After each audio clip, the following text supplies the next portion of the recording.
Peace and bright blessings, guys. It's the Queen of Spades. Where's my royals at? My royal gang. We all royalty up in here. So, my like minds. I wanted to talk to you guys today. I actually have some spell work on here right now, but this is personal work for, an attraction of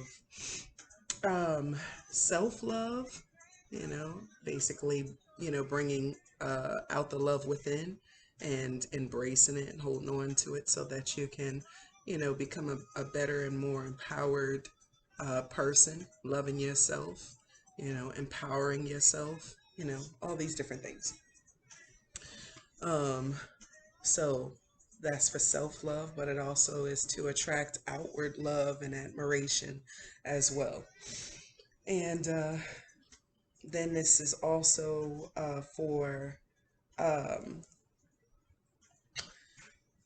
abundant wealth and money flow. And then I made some, I haven't put it on my story yet, but I made the ultimate Pentacles powder. And it basically sits, with thousands of dollars in it, to continue to charge it and empower it with that, money flow energy. So yes, and it works really good too and fast. It's called my Ultimate Pentacles Powder. So just in case you guys, when you see it on the site in the next, couple of days or so, the Ultimate Powder. It could be made into a powder or an oil. I decided to make it into a powder for now. I've got to get some more jars. I just literally ran out. But I have I have it in powder form for now, and I plan to make it into an oil as well. I have not added it to my store just yet, but I've used it on myself. This would be the second or the third time that I'm using it on myself because I just recently made it and I used it on myself once before. Those workings that I was telling you guys about, the money workings that I did not too long ago, I used the Ultimate Pentacles powder on that. And when I used it, it brought a lot of success. So I can't complain. All I can say is that the powder really works. And I'm trying it out on myself again for the second or the third time. And we'll see where it goes from here. Usually after like once or twice of trying something on myself or, those closest to me, then what I start doing is using it on clients. But I proof it first. I use it on myself first, just to make sure, you know. Now, I'm not going to try out painful elixirs and powders on myself. I'll save that for the enemies, the people that, want to come against, me or my family. But I don't really think, I don't really, have any known enemies at this time that haven't been already handled. I'll say that haven't already been handled.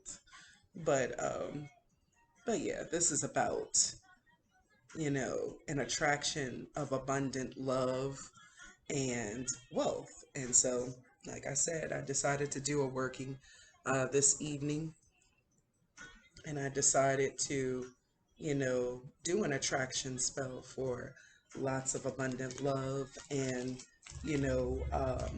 wealth and money flow, and protection on all areas, of life.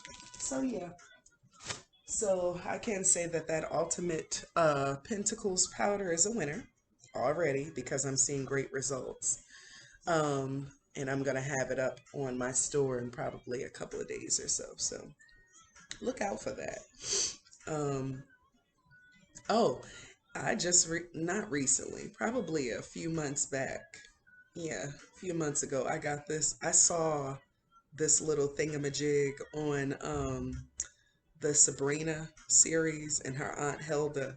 had something similar to this. I was like, that is so convenient. Like it's right up my alley. Like I love things like this because it looks like antique, and not only that, but it's very convenient if you think about it. Like when I have on lipstick, so if I go to, every time I'm putting the cigarette back and forth to my mouth, my lipstick smears, it smudges all over my fingers, and it's annoying as hell to me. So this is super convenient, keeps my hands from getting messy, and it keeps my lipstick from smudging totally and completely. A little comes off, but it's not nearly as bad as it was before I had this. So I forgot to, sometimes I forget about it. So I don't even think to grab it. But today I remembered it. So I was like, I'm going to show my gang. But I'm sure this is probably not new news, but I'm just excited to show it off anyway.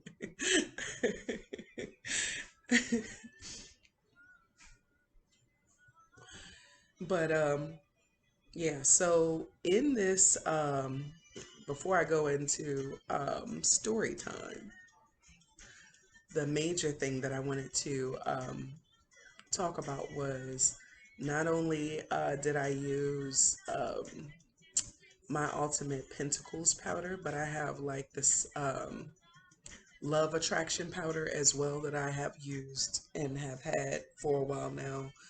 Every now and then I renew the batch and make a new one. But this is a batch that I have recently used on client situations, my Love Attraction powder, and it has done tremendously well. And I just want to say before we get any farther, I am a little tipsy, so if my words get a little slurred, that may very well be the case. But outside of that, I only had like 2 cups, I think.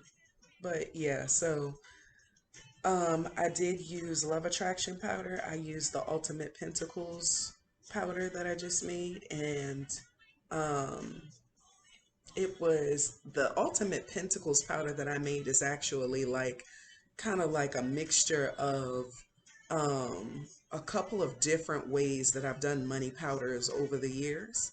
And basically, it's that and other things added in there, like for Crown of Success, for fast money, for attracting, monies that are owed to you and due to you, and they're just kind of slow to get to you, to attract the job, to attract more wealth, more money flow through those jobs, or through your career, or through your entrepreneurial business, whatever the case may be. That Ultimate Pentacles powder will help with all of that. So just a heads up, you get on my site in the next couple of days and see that powder, you might want to get you some, just so you know. And I've used it on myself, and it's been amazing, very fast results actually. So that's why I'm using it again today, just to continue to further test it out and make sure that it's good to use, for my royals. So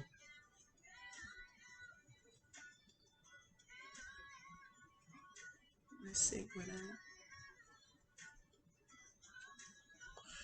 So okay, so yeah, so I'm sure you guys can see it. Yeah, you can see it somewhat. But what I did was I cleansed the candle and with sage in the cauldron. And basically I cleansed the inside and the outside of this glass candle. And then I poked, about 7 holes in the top of the candle, and basically put a little of the oil, the Come to Me oil, in there in the candle.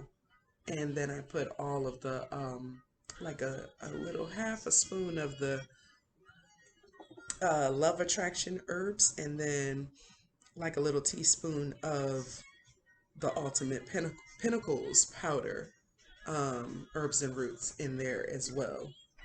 I mixed them in with a little spoon, And then I moved the herbs back from the wick. You don't want the herbs to be caked up right around the wick, because when that happens, usually as the candle starts burning, well, it creates a puddle of wax, and it's kind of like the flame is not able to go down the wick and burn the wick. It's not a clean burn, so you're going to have the candle stopping, and you having to start it back up. um so just a little word of advice, just a little tip, something that I've noticed early on, years ago, that when you put herbs and roots, into your candle, you want to move it back from the wick, and kind of like, just move it more closer to the glass so that it's not right around the candle flame. Um, you want to add your names and birth dates. You want to add your intentions. So I did use those two powders and the Come to Me oil, which includes jasmine in it as well. And then I always add a little cinnamon. Um, I added rose petals for the attraction of love inwardly and the attraction of love outwardly, to all four of us. And um, also, roses are protection as well. So, and then I have a quartz crystal here, um, to further magnetize and empower the working. So, just a little something that I decided to do for tonight. Even though it is Love Day, I did include and incorporate love, but it's also for the attraction of um, abundant wealth as well. So, so yeah. So now that was just one thing I wanted to touch on, and I can, you know, um, definitely put my store link in the description below, so that when I do put the Ultimate Pentacles powder on my site, you'll be able to see it. You'll be able to order it. So yeah, now I want to get into lifestyles and different types of relationships. Like, you know, it's no longer just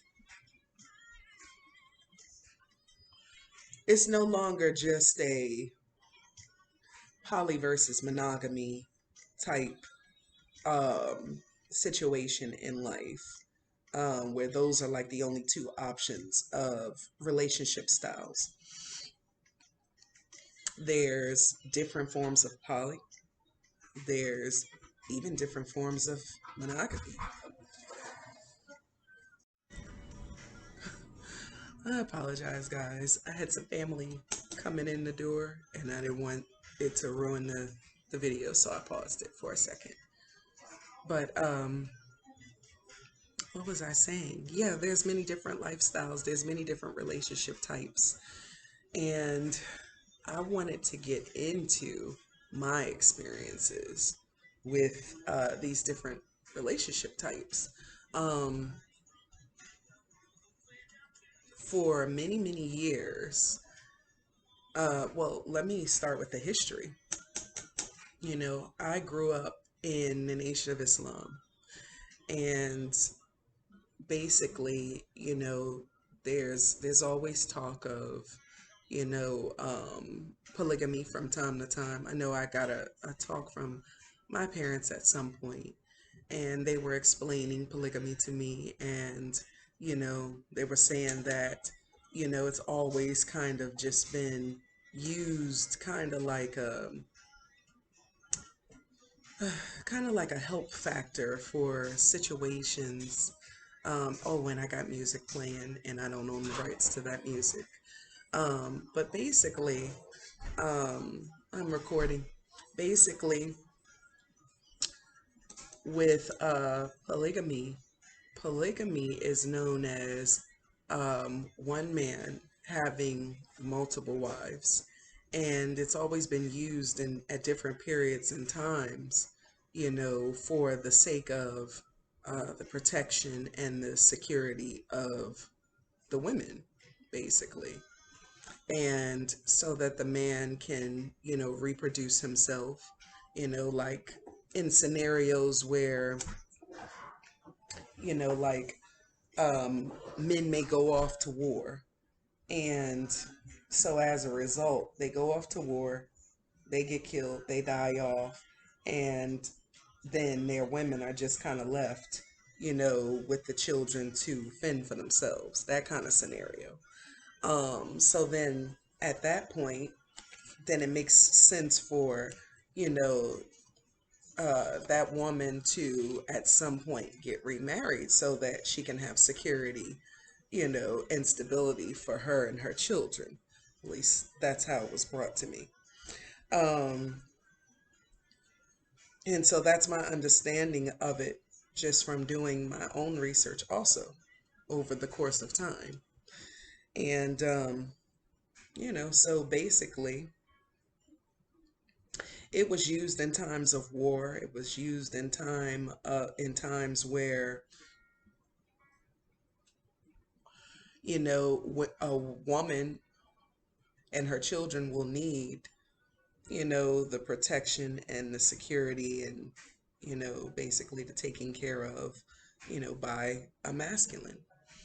And so this was kind of put in place, the act of polygamy was kind of put in place so that the women and her children, you know, could be taken care of, even if her husband died off in war, you know, standing up for a cause that he believed in. Um, in the here and now, um, there's still different, you know, warring and killing and people dying and different things like that going on. However, it's not necessarily like back in the past where, you know, there were, you know, lots of men, everyone's husband was sent off to war. And as a result of them being, you know, sent off to war, and being killed off in that war. You know, basically, it left the women to fend for themselves, for them and their children. And so it was nothing left to do except for a woman to remarry into a marriage, possibly with a man that already had multiple wives. Because, sorry for all the back and forth, everybody's coming in, they're coming out, they're going out. Um, but basically, that's what it was. Like, it was for the protection and the safety of the women and the children. So, more than likely, you wouldn't have like a single man who's never been married before want to marry necessarily right off the bat a woman, you know, with multiple children. So it made more logical sense for her to, you know, get with a man who would accept her and her children into, you know, his household and basically take care of them like, you know, his own. So that was explained to me when I was younger, growing up in the religion of Islam, that, you know, in different sects and different cultures of Islam, you know, these different things were allowed because of these reasons. The primary goal was the protection and the safety of the women. Now, along the way, I've seen examples of, you know, men just having multiple women out of greed or, you know, just some sort of um, mentality where, and it's not all of them, it's just a select handful that will start to practice, you know, poly lifestyles because maybe they just like the idea of being surrounded by multiple women and it feels comfortable for them to, you know, be showered with that feminine, you know, that love, that beauty, that attention and affection. And while there's nothing necessarily wrong with that on a balanced level, if you're just wanting lots of women around you because you have mommy issues, then that's a problem. Which, you know, I've seen a few examples of that. And I've seen some really good examples of how it's supposed to be. The women are supposed to be, you know, protected and cared for, but they're also supposed to be respected. And the children are to be, you know, respected and loved and cared for and looked after as well. And I feel like if a man is not in a situation where he can secure, um, his multiple women, his multiple relationships, and the children as well, whether they're from previous relationships or a relationship the woman has with that man, if he's not financially stable, I just don't feel like, if he doesn't have a system in place that can secure him and those women and children, then he shouldn't really be trying to take on um, multiple relationships, because at the end of the day, like, in that type of um, relationship type status or environment, polygamy, it is the charge of the man to take care of, that woman and those women and children. Now, there's polygamy, but then there's polyandry, which is basically um, a woman having multiple husbands or multiple loves. And then there's polyamory, which is basically a man or a woman, either one having multiple partners, multiple relationships. And I've done some researching and some studying on all three over time, actually, because it has piqued my interest in knowing the different types of relationship status, and also their differences as well as their similarities. So it's intrigued me enough over time to want to do, a little research for myself. But also because of my upbringing, it was never really discussed or taught for women to have multiple loves or partners. It was only discussed for men to be able to take on more than one wife, and her children, and even reproduce with that woman as well. And while I don't see anything wrong with that if it's a balanced situation, as a child, first off, I have a very eccentric mind. And so, even as a child, when I was being told about the aspect of the men taking on more than one partner, for me, I started to think to myself, you know, well, why is it okay for a man to take on more than one wife or more than one partner, but not necessarily talked about or discussed or even frowned upon, like just point blank period, frowned upon for women to even consider the option of, having more than one partner herself or more than one husband herself. It's frowned upon, especially in religion, um, more so for a woman to take on more partners than it is for a man. And there's laws out there that say in certain cities and states that men can't have multiple wives and things like that. But it is deeply frowned upon if a woman does the same thing, as far as taking on more than one partner. For me, as a little girl growing up, I said to myself, like, why is it okay for men to take on other partners but not women? What if it's a situation where, a man, needs to, you know, he basically is stable, he basically is secure financially, he's got his head on right. Um, he thinks clearly, he thinks strategically, he's a provider, he's a maintainer, he takes care of himself and children if he has any of those as well. What if he lost his wife to some unfortunate circumstance? And what if all he needs is a good woman in his life to help secure his peace of mind, or just to have that feminine energy in his life? Maybe he has children. Maybe he needs a mother figure for those children. So maybe he's looking for a divine feminine to settle down with, to take care of, those different things that, he needs. These are questions that would surface in my mind as a child. Like, men need to be thought about on this level as well. It's not just women that may need to be taken care of, but men as well. So I noticed that it is a practice that polyandry, where women can have, more than one partner or more than one husband. It is a practice that is kind of like um, exercised a little bit in India, um, and in America too, and in different areas and cities and states, and but it's not really talked about. And like I said, it's basically frowned upon for women to take on more than one husband, because she's seen as like oversexed. She's seen as like, just, she must be extremely lustful. She must be, somebody who just is sex crazed. You know, she's loose. She's not respectable. Like these different things like that.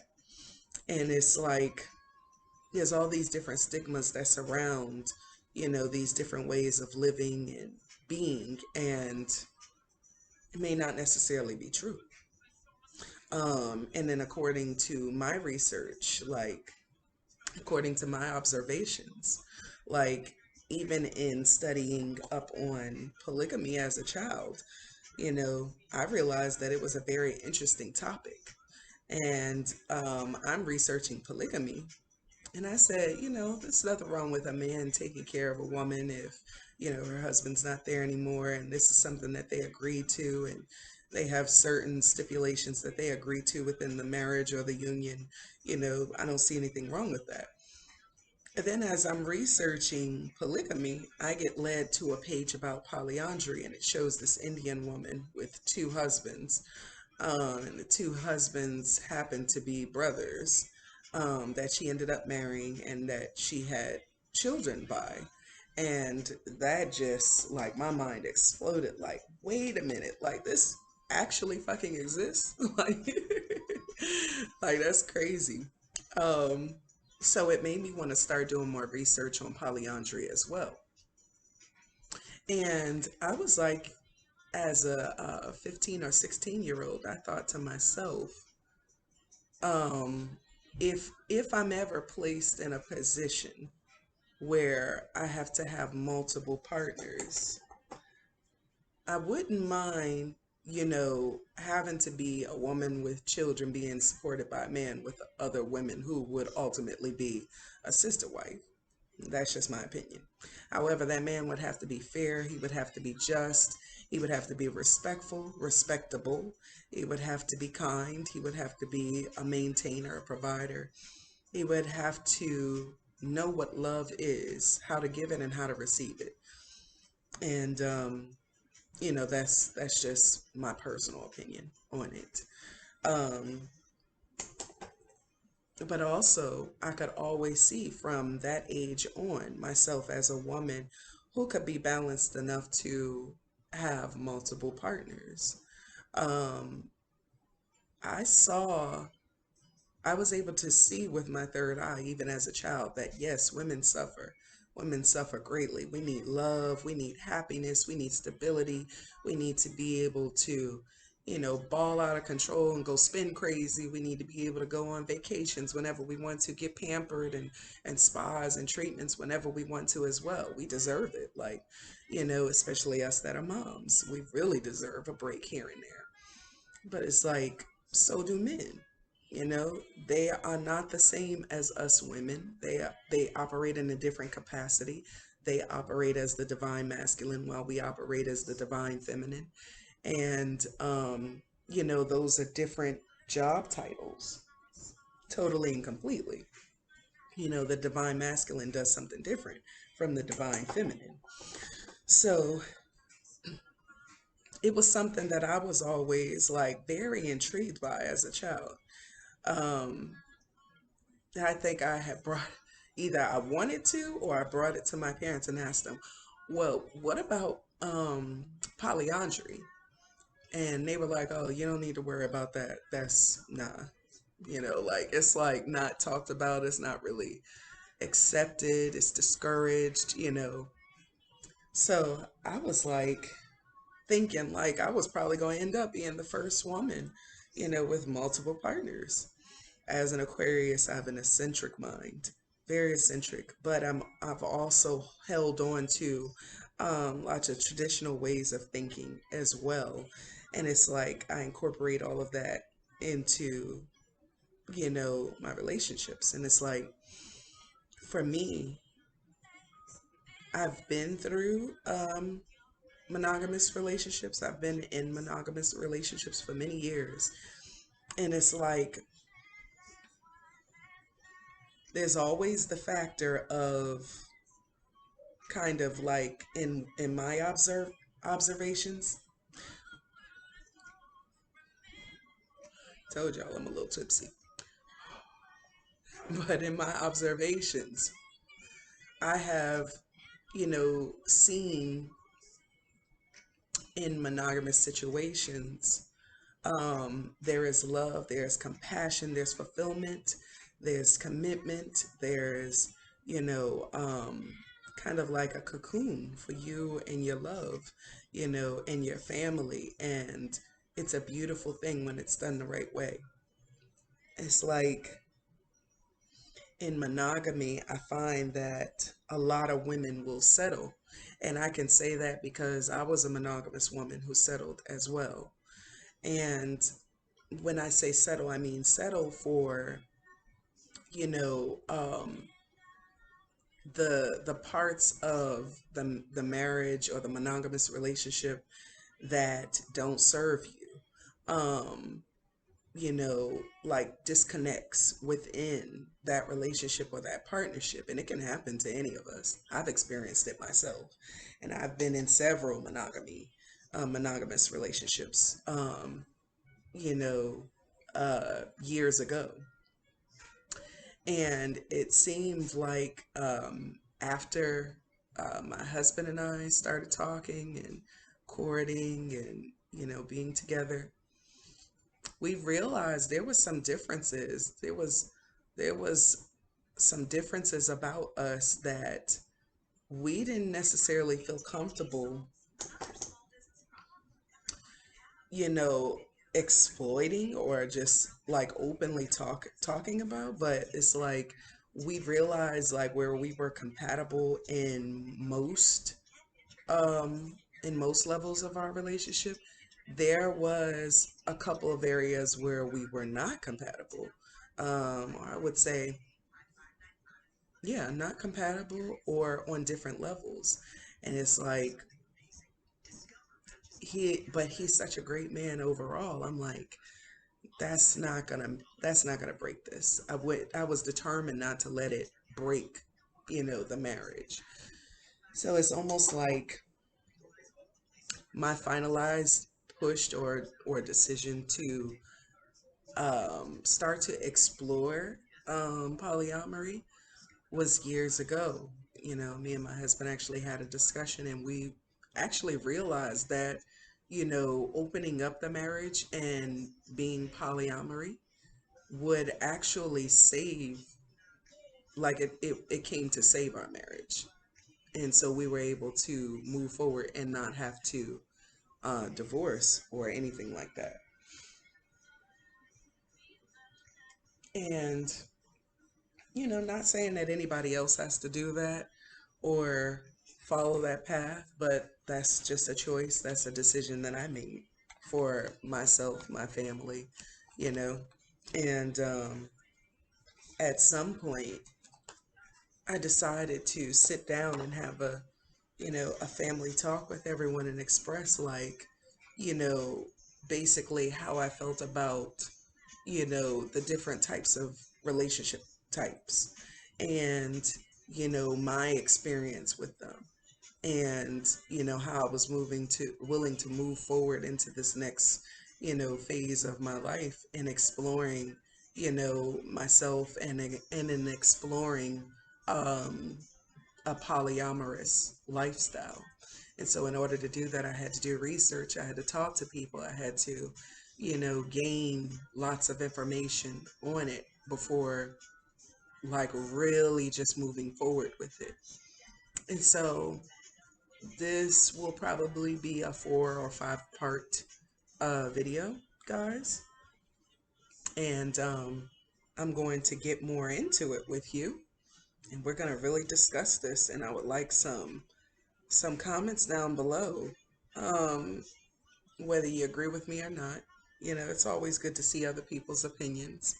And you know, if you have some comments or even some questions, you know, feel free to post them down below. If they're not too personal, I'll answer. If not, then I probably won't, but I'll I'll like your comment. but but I still like to see y'all's comments and y'all's participation, because that lets me know like what you guys, you know, enjoy about my channel, and you know, how to better it, you know, moving forward. So just let me know. This is Love Day, so let's talk. Let's talk magic and Love Day. All right, guys. I'll see you in the next video, part 2. Peace and bright blessings.